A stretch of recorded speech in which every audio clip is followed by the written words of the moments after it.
TV, Next International. برائے مہربانی channel کو سبسکرائب کر لیجئے۔ بسم اللہ الرحمن الرحیم۔ السلام علیکم ناظرین، آپ دیکھ رہے ہیں ایک خصوصی programme T V next international اور رحم سادی۔ ناظرین، آج اس خصوصی پروگرام میں ہم آپ کو ایسے اداروں سے روشناس کروائیں گے جو معاشرے میں سب سے قیمتی لیکن محروم طبقے یعنی کہ یتیم بچوں کی کفالت، تعلیم و تربیت اور بہتر مستقبل کے لیے دن رات کوشاں ہیں۔ ناظرین، کہا جاتا ہے کہ یتیم اور بے سہارا بچوں کی کفالت، ان کی تعلیم و تربیت، ان کی سرپرستی نہ صرف ایک سماجی خدمت ہے بلکہ ایک دینی فریضہ بھی ہے۔ ایسے فلاحی ادارے نہ صرف ان بچوں کو رہائش، خوراک اور لباس مہیا کرتے ہیں بلکہ ان کی تعلیم، اخلاق اور اعتماد اور زندگی میں آگے بڑھنے کے مواقع بھی فراہم کرتے ہیں تاکہ معاشرے میں وہ ایک باوقار اور مفید شہری بن کر ابھر سکے۔ تو آئیے گفتگو کا آغاز کرتے ہیں آج اپنے مہمان کے ساتھ، جو کہ ایک بہت ہی قابل قدر ادارے دارالسکون سے وابستہ ہیں اور جو وہاں کے شرعی ایڈوائزر ہیں اور کافی عرصے سے یتیم بچوں، بوڑھوں اور بزرگوں اور بیواؤں کی فلاح و بہبود کے لیے۔ آئیے گفتگو کا آغاز کرتے ہیں اپنے ایک بہت ہی خاص مہمان کے ساتھ، جن کا نام ہے مفتی محمد مزمل، جو کہ شرعی ایڈوائزر ہیں، ادارہ دارالسکون سے ریلیٹڈ ہیں اور بہت عرصے سے اپنی خدمات سر انجام دے سکتے ہیں۔ سر، ویلکم کرتے ہیں آپ کو آج کے اس پروگرام۔ سب سے پہلے ہمیں بتائیے گا کہ دارالسکون کا جو ادارہ، جو فلاحی ادارہ آپ لوگ لے کر چل رہے ہیں، تو اس کا پس منظر بتائیے گا اور اس کے کیا مقاصد ہیں۔ جی، بسم اللہ الرحمن الرحیم۔ سب سے پہلے آپ کا شکریہ کہ آپ حضرات نے مدعو کیا ہمیں۔ اچھا، دارالسکون پاکستان جیسے ملک میں کام کرنے والے جو دیگر رفاہی ادارے ہیں، NGOs ہیں، جو معاشرے میں اپنی خدمات ادا کر رہے ہوتے ہیں، ان افراد کے لیے جو نادار ہوتے ہیں، جو کسی بھی وجہ سے اپنی معاشی ضروریات پوری نہیں کر رہے ہوتے، تو اسی طرح کا ایک ادارہ ہے جو تقریباً 1957 سے کام کر رہا ہے، اور اس کا جو خاص مقصد ہے اس ادارے کے قیام کا، وہ جو ہمارے بزرگ حضرات ہیں جو اولڈ ایج کو پہنچ چکے ہوتے ہیں اور کسی وجہ سے ان کے بچے معاشی ضروریات کی وجہ سے یا کسی بھی وجہ سے، اور ہمارے جو اسپیشل بچے ہوتے ہیں جو مختلف ڈسیبلٹیز کے ساتھ اس معاشرے میں سروائیو کر رہے ہوتے ہیں، اور والدین ان کی اسپیشل کیئر کی وجہ سے ان کے جو اخراجات ہوتے ہیں، فائنینشیل نیڈز ہوتی ہیں، وہ ان کو پورا نہیں کر پا رہے ہوتے ہیں، یا ان کے جو ایک خاص طریقہ کار ہوتا ہے اس کے خیال رکھنے کا، وہ نہیں کر پا رہے ہوتے، تو ان چیزوں کو پورا کرنے کے لیے بیسیکلی یہ ادارہ وجود میں آیا کہ جو اسپیشل بچے ہیں، اسپیشلٹیز کے ساتھ جو ہیں، جن کو اللہ تعالیٰ نے ایک خاص حیت سے پیدا کیا، ان کا جو اس ادارے میں اس کا خیال رکھا جائے، اور جو معاشرے کے وہ بزرگ حضرات جن کو بچوں نے گھروں سے نکال دیا، جو اپنی خود کفالت نہیں کر سکتے، ان کے لیے ادارہ وجود میں آیا کہ ایسے افراد کا خیال رکھنے کے لیے یہ ادارہ وجود میں آیا، اور تاکہ ان جیسے افراد اور ان بچوں کا خیال رکھا جائے۔ جی، بہت اچھا مجھے یہ بتائیے گا کہ دارالسکون سے آپ کب سے وابستہ ہیں اور آپ کے انڈر میں کون کون سے کام اور آپ کیا کیا خدمات سر انجام؟ ہم دارالسکون سے ایز اے شرعی ایڈوائزر ہم تقریباً 8 سے 10 سالوں سے ان سے وابستہ ہیں، اور ظاہر سی بات ہے پاکستان میں وہ واقع ہے ادارہ، اور پاکستان جیسے معاشرے میں، پھر کراچی جیسے شہر میں آپ کو پتہ ہے کہ ایک بہت رجحان ہے لوگوں کا کہ وہ اپنی زکوٰۃ کے معاملات اداروں کو دیتے ہیں، ڈونیشنز ہوتی ہیں بہت ساری جو وہ اس طرح کے اداروں کو ڈھونڈ کر دیتے ہیں۔ تو بیسیکلی ہمارا کام بھی وہاں یہی ہے کہ جو زکوٰۃ کی انکم ہے، ادارے کو جو زکوٰۃ مل رہی ہے دوسرے ڈونر سے، جو ادارے کے پاس صدقات، فطرات آ رہے ہیں یا کسی بھی طرح کا ڈونیشن آ رہا ہے، اس کی شرعی کمپلائنس دیکھنا کہ آیا وہ مقصد وہ رقم کس مقصد کے تحت حاصل ہوئی، آیا وہ زکوٰۃ ہے یا فطرانہ ہے یا صدقہ ہے، اور آگے اس کے مصارف دارالسکون میں کون سے ہیں، وہ زکوٰۃ کی رقم جو ادارے کو وصول ہوئی وہ کس پر خرچ ہو سکتی ہے اور کس پر خرچ نہیں ہو سکتی۔ تو زکوٰۃ کی کلیکشن سے لے کر اس کی یوٹیلائزیشن تک یہ ہماری سرکل میں آتا ہے، اور یہ ہم اس کی شرعی کمپلائنس دیکھ رہے ہوتے ہیں دارالسکون۔ اچھا، مجھے بتائیے گا کہ اس وقت دارالسکون میں کتنے بچے زیر کفالت ہیں، کتنے افراد؟ اچھا، ہمارے بچے ہوں جو یتیم ہو، اور اس کے علاوہ آپ نے بتایا کہ وہ حضرات، وہ بچی جو کہ ڈسیبل ہو گئے، اور یا پھر ایسے کچھ بیوہ جو ہوتی ہے خاتون، یا پھر ایسے حضرات یا پھر ایسے والدین جن کو جو ہے نا دارالسکون سے ہاتھوں ہاتھ لیتا ہے، جن کو ان کے گھروں میں ان کے لیے کوئی جگہ نہ ہو، یعنی کہ کچھ لوگ اپنے والدین کو بھی دارالسکون میں چھوڑنے آتے ہیں. تو اس وقت کتنے افراد آپ کے زیر انتظام؟ ہمارے پاس تقریباً 1000 سے 1200 کے درمیان تعداد ہے، جس میں ہمارے پاس جو اسپیشل بچے ہیں جن کو کسی بھی وجہ سے ان کے والدین نہیں رکھتے، وہ ہمارے پاس ہوتے ہیں. اس میں وہ اللہ تعالیٰ کی بہرحال مخلوق ہیں، اللہ تعالیٰ نے ان کو خاص طریقے سے بنایا ہے، ایک خاص حیت سے بنایا ہے. ان کی تعداد ہمارے پاس تقریباً 500 سے 600 کے درمیان ہے. اس کے علاوہ جو ہمارے پاس بزرگ حضرات ہیں جو یا تو وہ ذہنی طور پر بیمار ہوتے ہیں یا ہوتے تو ٹھیک ہے لیکن کسی بھی وجہ سے ان کے بچے کو چھوڑ دیتے ہیں اور وہ یہاں آ کے رہتے ہیں، تو وہ بھی تقریباً 500 سے 600 کے درمیان ہیں. اور دارالسکون کے ہمارے پاس 3 سینٹرز ہیں. کراچی میں 2 سینٹرز ہیں، ایک ان کا ہیڈ آفس ہے کشمیر روڈ پہ، ایک ناگن چورندی کی طرف بھی ان کا ایک ہیڈ آفس ہے، ایک سینٹر ہے ان کا، اور ایک سینٹر ان کا راشد آباد ٹنڈو والا یار میں ہے. تو ان 3 سینٹرز میں تقریباً 1200 سے 1500 کے درمیان افراد ہیں جن کے یہ خیال اور دیکھ بھال کر رہے ہوتے ہیں. جی بات. اچھا مجھے بتائیے گا، جیسے کہ میں نے اسٹارٹ میں اپنے پروگرام میں بتایا کہ آپ لوگ ان بچوں کی نہ صرف کفالت کرتے ہیں، ان کو خوراک اور لباس مہیا کرتے ہیں، بلکہ ان کی ایک تربیت بھی کی جاتی ہے خاص طور سے. کیا یہ بات صحیح ہے، حقیقت ہے؟ کیا واقعی آپ لوگ ان کی تعلیم و تربیت کو اتنی اہمیت دیتے ہیں کہ معاشرے میں ایک کارآمد شہری بن سکیں؟ یہ تو بہت ہی اچھی بات ہے. اور اس حوالے سے ہمیں بتائیے گا کہ آپ تعلیم و تربیت پر کس طرح ان کا خیال رکھتے ہیں کہ وہ معاشرے کے لیے ایک فعال افراد بن سکیں. اچھا دیکھیں کہ یہاں جو ہے نا اصل میں دارالسکون میں سمجھنا چاہیے کہ دارالسکون میں اصل اسپیشل چائلڈز ہوتے ہیں جو جن کے اندر ڈسیبلٹیز ہوتی ہیں، یعنی ہر ایک بچے کی خاص صفت ہوتی ہے. تو یہ معاشرے میں پائے جانے والے دیگر بچوں کی طرح نہیں ہوتے کہ ان کو 1 2 3 4 5 تک کا کریکولم پڑھایا جائے، بلکہ ان کو انگیج رکھنے کے لیے تاکہ ایکٹیو رہیں اور یہ کسی بھی طرح سے اپنا کردار ادا کریں اور یہ عام افراد کی طرح یا عام بچوں کی طرح اپنی نارمل لائف گزار سکیں اور اس طرح کی ایکٹیویٹیز کر سکیں. تو ان کے لیے کوئی اسپیسیفک کریکولم تو نہیں ہوتا، البتہ اس کے علاوہ ڈفرینٹ ایکٹیویٹیز ہوتی ہیں، ان کو انگیج رکھا جاتا ہے. ان کے پروگرامز ہوتے ہیں، ان کو ایسے پروگرامز دکھائے جاتے ہیں ٹی وی پر کہ جس سے ان کی نشو و نما ہو، ذہنی نشو و نما ہو، ان کی تعلیمی اعتبار سے جو ہے وہ ساخت مضبوط ہو، ان کے علم میں اضافہ ہو. ان کے لیے کوئی اسپیسیفک کریکولم تو نہیں ہوتا. البتہ دارالسکون یہ کرتا ہے کہ مختلف پروگرامز کا انعقاد کرتا ہے جہاں پر مختلف ٹرینرز آتے ہیں مختلف چیزوں سے متعلق، تو وہ ان کے سامنے اپنی چیزیں پیش کرتے ہیں جس سے ان بچوں کی جسمانی گروتھ بھی ہو رہی ہوتی ہے اور ذہنی گروتھ بھی ہو رہی ہوتی ہے اور وہ ایک اپنی نارمل لائف کو لے کے آگے بڑھ رہے ہوتے ہیں. ٹھیک ہے، یہ تو آپ نے بتایا ان بچوں کے بارے میں جو کہ ڈسیبل ہوتے ہیں، جیسے کہ آپ نے بتایا کہ وہ کسی طرح کی کسی معذوریت کا شکار ہوتے ہیں، لیکن کیا آپ کے ادارے میں ایسے بھی بچے ہیں جو بالکل ٹھیک ہیں صحت کے طور پر اور فزیکلی بالکل ٹھیک ہیں اور ان کی بھی تعلیم و تربیت پر توجہ دی جاتی ہے؟ دارالسکون کے پاس اسپیسیفکلی 2 قسم کے افراد ہوتے ہیں، یا تو وہ بزرگ حضرات جن کو ان کے بچوں نے گھروں سے نکال دیا کسی بھی وجہ سے، یہ اسپیشل چائلڈ ہوتے ہیں. نارمل جو بچے ہوتے ہیں ان کے ساتھ عموماً ہمارے معاشرے میں الحمدللہ سبھی کلچر نہیں ہے کہ ان کو گھروں سے نکال دیا جائے یا ان کو اس اداروں میں چھوڑ دیا جائے. البتہ یہ بچے ظاہر سی بات ہے اسپیشل کیئر کے محتاج ہوتے ہیں، تو اس طرح کے بچے ہمارے پاس ہوتے ہیں اور ان کی خاص طرح سے تربیت کی جاتی ہے. جی بالکل ٹھیک. اچھا مجھے بتائیے گا، ایک یتیم بچے کی جو آپ کفالت کرتے ہیں اس پہ ماہانہ کتنا خرچ آتا ہے؟ اچھا یہ تو ہر زمانے کے اعتبار سے مختلف رہا ہے. ہم اس کو ماہانہ ہم 25,000 بھی کہہ سکتے ہیں، 30,000 بھی کہہ سکتے ہیں کہنے کو، لیکن اصل میں بھی یہ اسپیسیفک اماؤنٹ نہیں ہوتی ہے، بلکہ ادارہ ان کے اوپر مختلف صورتوں میں خرچ کر رہے ہوتے ہیں. مثلا اگر ایک بچہ ہے وہ اسپیشل چائلڈ ہے، وہ واش روم میں نہیں جا سکتا تو اس کے اوپر وہ پیمپر کے اخراجات ہیں. ایک بچہ ہے جو نارمل غذا نہیں کھا سکتا، وہ اس کو ڈائجسٹ نہیں کر سکتا، اس کے لیے اسپیسیفک جو چیزیں ہوتی ہیں کھانے کی جو ادارہ ان کو دے رہا ہوتا ہے. کچھ بچے جسمانی طور پر معذور ہیں، ان کے اوپر فزیو تھراپی کے اخراجات ہیں. تو اس کے ملاپ ان سب چیزوں کو دیکھتے ہوئے ہر بچے کے اوپر ایک الگ الگ کوانٹٹی خرچ ہو رہی ہوتی ہے اور الگ الگ اماؤنٹ لگ رہی ہوتی ہے. تو ہم کسی چیز کو اسپیسیفائی نہیں کر سکتے، لیکن ایک خاطر خواہ اماؤنٹ جو ہے بچے کو لگ رہی ہوتی ہے. اچھا یہ بات میں نے اس لیے پوچھی کیونکہ اگر عوام یا کچھ لوگ آپ کی مدد کرنا چاہیں تو وہ کس طرح سے مدد کر سکتے ہیں مالی طور پر، اور اگر سامان کے طور پر اگر کرنا چاہیں تو اس سلسلے میں ہمیں کلیئر کیجیے. دارالسکون کو تو آپ سب سے پہلے آپ انٹرنیٹ پر ویب سائٹ پر سرچ کر سکتے ہیں، ان کے اکاؤنٹ نمبرز وہاں مینشن ہوتے ہیں. اور اس کے علاوہ جو ہمارے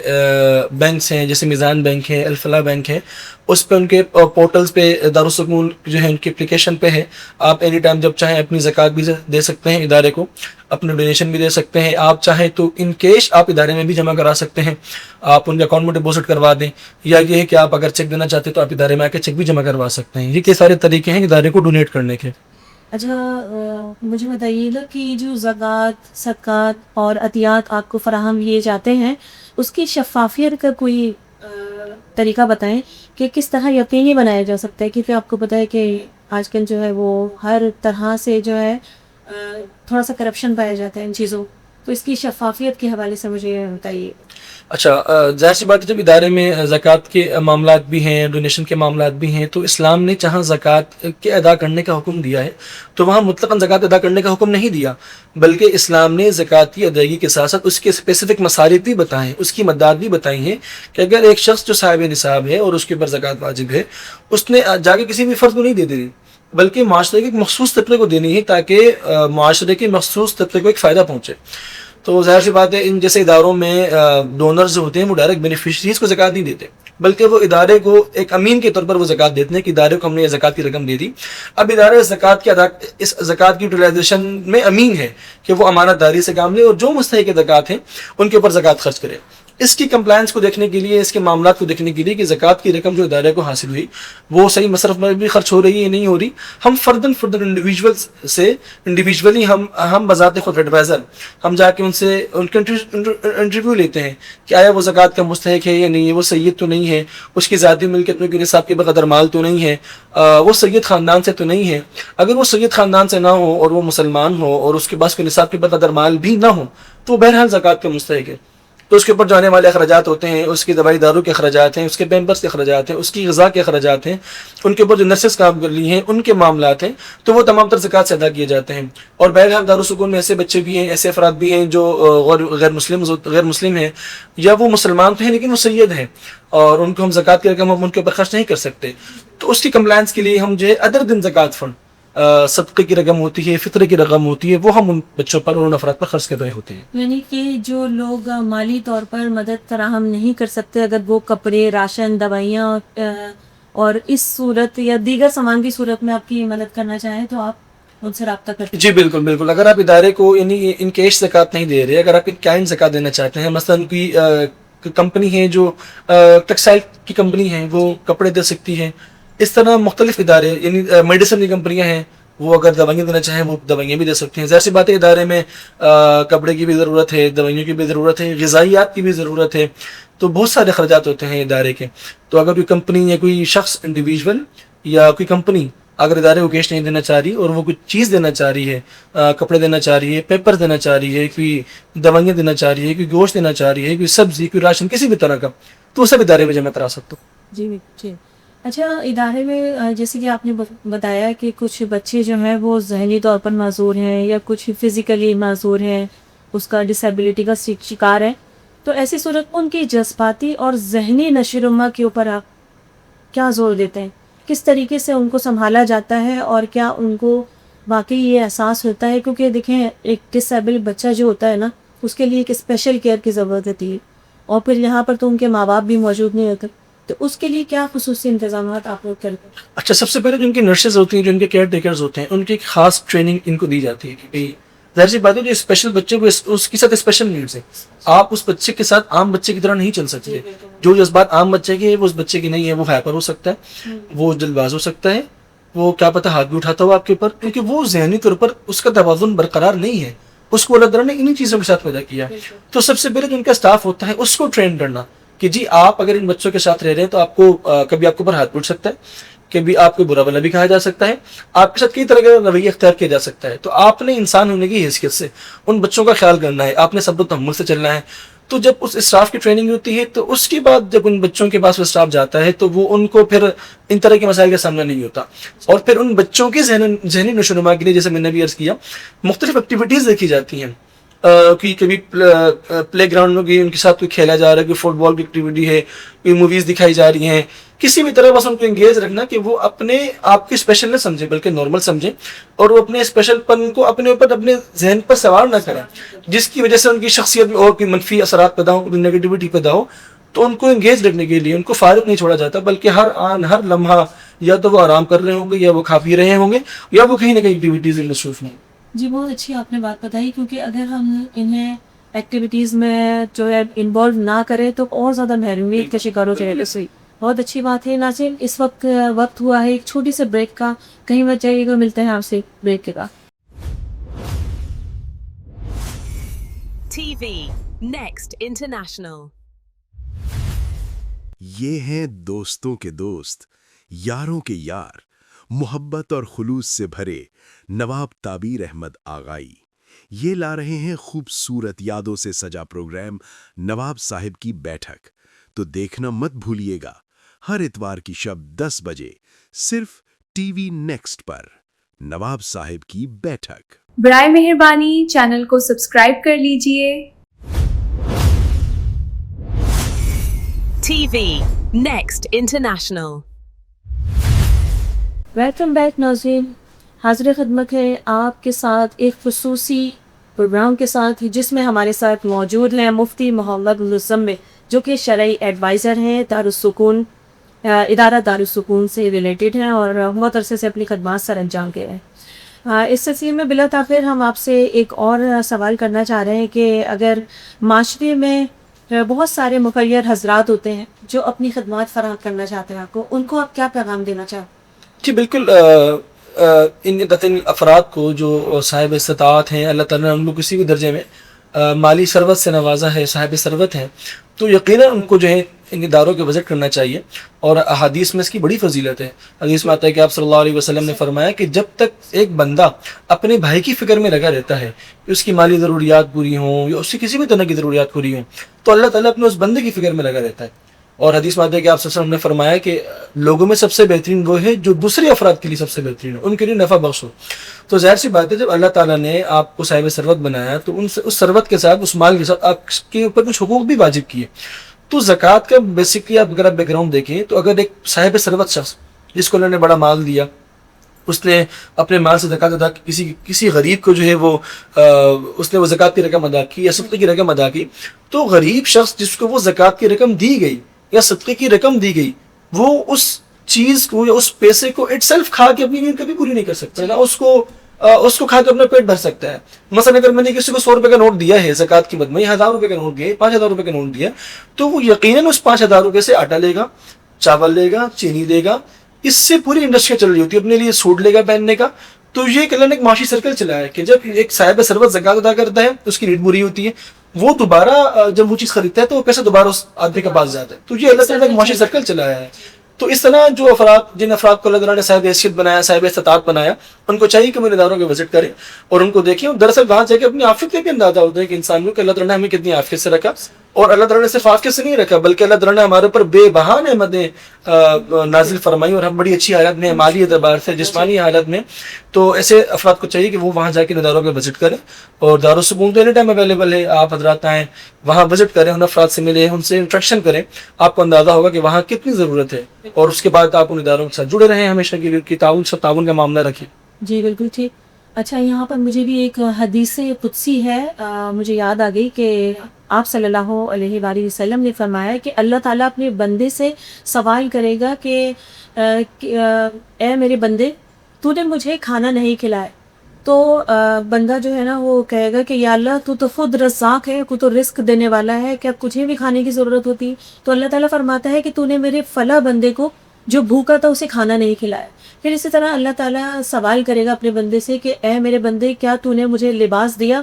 تو پھر بندہ جو ہے وہ حیرت سے پوچھے گا کہ یا اللہ تو پورا ساری کائنات کو چلانے والا ہے، تجھے لباس کی کیا ضرورت؟ تو اللہ تعالیٰ فرمائے گا کہ میرا فلاں بندہ جو ہے وہ اس کو تن ڈھانپنے کے لیے لباس میسر نہیں تھا، کیا تم نے اسے فراہم کیا؟ تو بالکل اسی طرح اللہ تعالیٰ نے جو اپنی مخلوق اشرف المخلوقات کو جو پیدا کیا ہے، اپنی مخلوق سے سب سے زیادہ محبت اللہ تعالیٰ کرتا ہے. اور ایک کریٹر اپنی کریشن سے سب سے زیادہ محبت کرتا ہے. بالکل اسی طرح اللہ تعالیٰ بھی اپنے بندوں سے سب سے زیادہ محبت کرتا ہے. تو جو اس کے بندوں سے محبت کرے گا تو اللہ تعالیٰ بھی اس سے محبت کرے گا. جو اس کے بندوں کی ضروریات پوری کرے گا تو اللہ تعالیٰ بھی ان کی ضروریات پوری کرے گا. اور اسی سلسلے میں ہمارا جو نیکسٹ کوشچن ہے مفتی صاحب سے وہ یہی ہے کہ آپ مجھے کیا آپ بتا سکتے ہیں کہ کوئی ایسی متاثر کن مثال آپ کے ادارے میں، کوئی بچہ، کوئی ایسے افراد جو آئے ہوں اور ان کی اس طرح سے آپ نے کفالت کی ہو، اس طرح سے خدمات سر انجام دی ہوں کہ وہ جب آیا تھا تو وہ کس حال میں تھا اور اب آپ کے ادارے سے منسلک ہونے کے بعد وہ کس حال میں ہے، چاہے وہ کوئی بچہ ہو، کوئی بوڑھا ہو، جوان ہو، کوئی بھی؟ یقیناً ایسی ہزاروں مثالیں ہیں. آپ دارالسکون میں آ کے دیکھیں، جب ان بچوں کو یا ان افراد کو دارالسکون میں چھوڑا جاتا ہے یا ان کو لایا جاتا ہے یا دارالسکون ان کو اڈاپٹ کرتا ہے تو وہ کئی اعتبار سے مشکلات کا شکار ہوتے ہیں. مثلاً ان کی غذا کی دیکھ بھال نہیں کی جا رہی ہوتی، ان کو نفسیاتی طور پر جس طرح کا انوائرمنٹ چاہیے وہ ان کو نہیں دیا جا رہا ہوتا. دارالسکون میں آنے کے بعد ان کی اسپیشل کیئر کرنا، ان کو اچھی سے اچھی خوراک مہیا کرنا، ان کی ذہنی نشو و نما کی پرواہ کرنا، ان کا اس طرح سے ان کو ایکٹیویٹیز میں انگیج رکھنا، تو دارالسکون ان سب چیزوں کا خیال رکھتا ہے. جس کے نتیجے میں ایک وہ بچہ جو جب یہاں ادارے میں آیا تھا بڑا کمزور تھا جسمانی اعتبار سے، ذہنی اعتبار سے، اب جب وہ آپ اس کو 1 سال بعد دیکھیں یا 2 سال بعد دیکھیں تو وہ اتنا ہیلدی ہو چکا ہوتا ہے صحت کے اعتبار سے، جسمانی اعتبار سے اس کی اتنی نشو و نما ہو چکی ہوتی ہے کہ وہ پہلے سے بہت بہتر ہوتا ہے. اور اس کا جا بجا مشاہدہ بھی کر سکتے ہیں، تصاویر ہوتی ہیں، ویڈیوز ہوتی ہیں. آپ ایک بچے کو دیکھیں وہ بڑی ہی عجیب اور خستہ حالت میں آیا ہوتا ہے، جب وہ ادارے میں رہتا ہے تو 1 سال بعد آپ اس کو دیکھیں وہ ماشاء اللہ اس کی ہیلدی ہے، اس نے صحت بنا لی ہے، وہ ذہنی طور پر بہت پہلے چڑچڑا پن تھا اس کے اندر، وہ ذہنی طور پر اب اس کے اندر ٹھہراؤ آ گیا اس کی طبیعت میں. تو ایسی بہت مثالیں ہیں دارالسکون. جی بالکل ٹھیک. اچھا آپ مجھے بتائیے گا کہ اگر کوئی شخص کسی ایک بچے کے، کوئی ایسا افراد بھی آتے ہوں گے آپ کے ادارے میں کہ وہ کہتے ہیں کہ اگر ہم کسی ایک بچے کی مستقل کفالت کرنا چاہتے ہیں تو اس سلسلے میں آپ لوگوں کی کیا ایڈوائس؟ جی بالکل، وہ حضرات آئیں اور ادارے سے آ کے ان کی مینجمنٹ سے بات کریں، اور جس بھی طرح کے وہ ڈونیشن دینا چاہتے ہیں تو یہ تو بہت اچھی بات ہے. اگر ہم میں سے یہ دیکھیں، یہ دراصل جو آپ نے بات کی بڑی پیاری بات کی، یہ اسلام نے اور اللہ تعالیٰ نے معاشرے کے ہر فرد کی ذمہ داری بنائی ہے. کیا اسلام ہمیں یہ تعلیم نہیں دیتا کہ ہم میں سے جو شخص کھانا بنائے تو اپنے پڑوسی کو بھی دے، جب وہ زکوٰۃ کی رقم ادا کرے تو پہلے وہ اپنے رشتہ داروں کو دیکھیں؟ تو یہ تعلیمات تو اسلام نے پہلے دی ہے، اور یہ اداروں کے لیے نہیں ہے، یہ دراصل ہر مسلمان سے یہ تعلق ہے اس کا، کہ جو شخص اللہ نے جس کو صاحب ثروت بنایا، اللہ تعالیٰ نے اس کو مالی استطاعت دی، مالی حیثیت دی، اس کو چاہیے کہ اپنے پڑوس میں دیکھے، اپنے رشتہ داروں میں دیکھے. اگر مسلمان اپنی ذمہ داری ان جگہوں پر ادا کرے کہ جب اللہ نے اس کو مال دیا تو وہ زکوٰۃ بر وقت ادا کرے، اور اس بیوہ کو جو اس کی گلی میں رہتی ہے، اس بیوہ کو جو اس کے خاندان کا ایک فرد ہے، ان کو ان کے ساتھ یہ تعاون کا معاملہ رکھے تو بات ان اداروں تک نہ پہنچے. لیکن جب یہ ادارے بہرحال وجود میں آ گئے، کئی ساری مسئلے مسائل کے بعد وہ افراد یہاں تک آ گئے، تو ان کو چاہیے کہ وہ یہاں پر آئیں اور کچھ افراد کی ذمہ داری اپنی سر لے لیں. مثلاً ایک شخص آ کے ادارے کو یہ کہہ سکتا ہے کہ جی فلاں جو بچہ ہے اس کی سال بھر کی کفالت میرے ذمہ ہے، اس کے جو ماہانہ اخراجات ہوں گے وہ میں دوں گا. آپ فوراً ادا نہ کریں، مہینہ ب مہینہ آپ ادا کریں، سالہ ب سال ادا کریں، ایک دفعہ سال میں ادا کر دیں، 15 دن میں ادا کر دیں، یہ ون ٹائم ادا کر دیں، گریجولی ادا کریں، سیمی انولی ادا کریں. اگر آپ ایک بچے کی کفالت دے لیتے ہیں اپنے سر تو یہ دنیا میں بھی بڑی سعادت کی بات ہے، اور آخرت میں اللہ تعالیٰ نے کتنا بڑا اس کا اجر رکھا ہوا ہے. یقیناً بہت اچھی بات آپ نے کہی کہ اگر وہ افراد جو اپنے سب سے پہلے اپنے پڑوسی کا، اس کے بعد اپنے رشتہ داروں کا اگر خیال رکھ پائیں تو شاید ان اداروں کی ضرورت نہ پڑے. لیکن پھر بھی اگر کوئی کچھ ایسے افراد ہوتے ہیں جو دوسروں کی مدد کرنا چاہتے ہیں تو ضرور ان سے رابطہ قائم کریں، اور ایسے اداروں سے، فلاحی اداروں سے، تاکہ یہ نہ صرف ایک ذہنی سکون ہے اس میں، اور نہ صرف ایک سماجی فریضہ ہے بلکہ ایک دینی فریضہ بھی ہے. تو اس سلسلے میں آپ ہمیں اور مزید بتائیے گا کہ آپ کے ادارے میں اب آپ کے مستقبل کے کیا منصوبے ہیں جس پر آپ کو عمل کرنا ہے، اور آپ لوگوں نے جو ہے شیڈیول قائم کیا ہے کہ اب مستقبل میں ہم ان منصوبوں پر کام کریں؟ اچھا، یقیناً اچھا، ہم مختلف طرح سے ہم کام کر رہے ہوتے ہیں. ظاہر سی بات ہے جب ادارہ بڑھتا چلا جا رہا ہے اس کے بعد اس طرح کے جو بینیفیشریز ہیں وہ بھی آتے جا رہے ہیں. پھر ایک دوسرا مسئلہ یہ بھی ہے کہ ہمارا پاکستان جو ہے ترقی یافتہ ملک نہیں بلکہ ترقی پذیر ملک ہے، جہاں اس وقت معاش کی جو مسئلے مسائل ہیں ایک عام فرد کے لیے، ایک عام ذمہ دار فرد کے لیے جو گھر میں کمانے والا ہوتا ہے اس کے لیے بڑی مشکل ہوتی ہے. اور ظاہر سی بات ہے اللہ تعالیٰ کی جو تخلیق اللہ تعالیٰ نے وہ بھی کرنی ہے. تو یہ تو ہے نہیں کہ جی فلاں گھر میں اسپیشل بچہ پیدا ہوگا، فلاں گھر میں اسپیشل بچہ نہیں پیدا ہوگا. اللہ تعالیٰ کی تخلیق ہے، جب جہاں جیسے پیدا ہو جائے. تو ان افراد کے لیے مزید ادارے کو جگہ بھی چاہیے ہوتی ہے، ادارے کو وسائل بھی چاہیے ہوتے ہیں. سب سے اہم چیز ادارے کو چاہیے ہوتی ہے وہ ادارے کو مالی وسائل چاہیے ہوتی ہے، تاکہ ادارے کے پاس جو موجودہ افراد ہیں ان کی بہتر سے بہتر دیکھ بھال ہو، ان کی بہتر سے بہتر ان کے لیے کھانے کی ضروریات کا اہتمام کیا جائے، کھانے کا انتظام کیا جائے، اور ان کے ذہن نشو و نما کے لیے ٹرینرز بلائے جائیں. تو ان سب کے لیے ایک بہت بڑا ایکسپنس ہوتا ہے ادارے کے، اور ادارے نے برداشت کرنا ہوتا ہے. تو سب سے بہترین تو یہی ہے کہ آپ ادارے کو ساتھ مالی تعاون کریں، اور مالی تعاون نہیں کر سکتے آپ ان کے ساتھ کپڑے کا تعاون کریں، آپ ان کے ساتھ راشن کا تعاون کریں، تاکہ جو ادارے کی ضروریات ہیں وہ بہت اچھے انداز میں پوری. جی تھینک یو سو مچ، بہت بہت شکریہ آپ کا پروگرام میں شامل ہونے کا. اور آج آپ نے ہماری ناظرین کو ایک بہت ہی خصوصی پروگرام کے ساتھ بہت سارے میسیجز فراہم کیے ہیں، جس میں ایک سب سے بڑا میسیج یہی ہے کہ خلق خدا کی خدمت کی جائے. اور ایک پوئٹ نے ایک شاعر نے کیا خوب کہا ہے کہ وہ مجھ سے پوچھتے ہیں عبادت کیا ہے، وہ مجھ سے پوچھتے ہیں عبادت کیا ہے، کسی پیاسے کو اپنے حصے کا پانی پلا دینا عبادت ہے،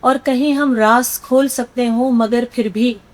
کہیں ہم راز کھول سکتے ہوں مگر پھر بھی کسی کی بے بسی کو دیکھ کر خاموش ہو جانا عبادت ہے،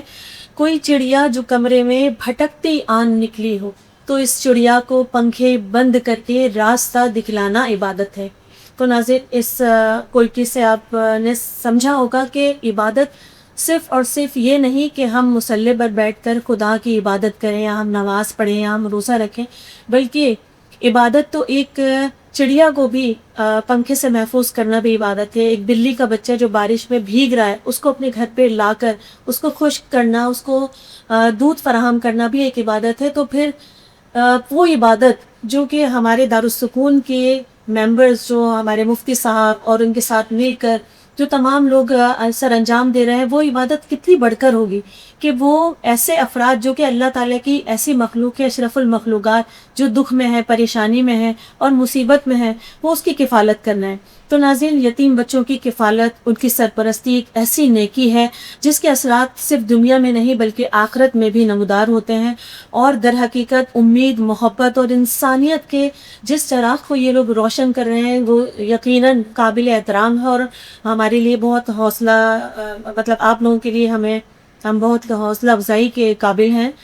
جو ادارے کام کر رہے ہیں، اور ہم اپنے معزز مہمان کا بہت شکریہ ادا کرتے ہیں کہ وہ ہمارے پروگرام میں آئے اور انہوں نے ہمیں بہت ہی مفید معلومات فراہم کی۔ اللہ تعالیٰ سے دعا ہے کہ ہمیں بھی اللہ تعالیٰ معاشرے میں ان کمزور اور ضرورت مند افراد کی مدد کرنے کے قابل بنائے۔ اپنی میزبان سعدیہ کو اجازت دیجیے، پھر ایک نئے پروگرام کے ساتھ، ایک نئے موضوع کے ساتھ اور دارالسکون کے بہت سارے ایسے خدمت گزاروں کے ساتھ پھر ہم انشاءاللہ اپنے پروگرام میں حاضر ہوں گے۔ تب تک کے لیے اللہ حافظ۔ برائے مہربانی چینل کو سبسکرائب کر لیجئے۔ TV Next International.